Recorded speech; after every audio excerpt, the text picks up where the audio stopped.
This week, Joe has some great insulation tips.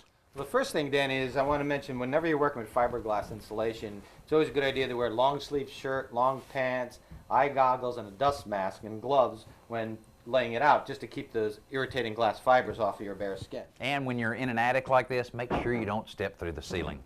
Another good tip, right? Now this trick has to do with cutting insulation and cutting it squarely and accurately. And because the insulation is really thick and makes it sometimes difficult to cut with a utility knife, which is what most people use, but you see this blade's only about 1 inch or so long. What I prefer to use instead is this utility knife that has a special snap-off blade.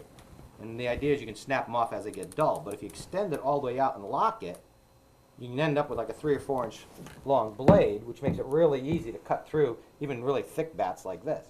Now the other trick is to use a straight edge. This is an old 2x4, but you can use any piece of wood, even plywood would work, and just lay it across there.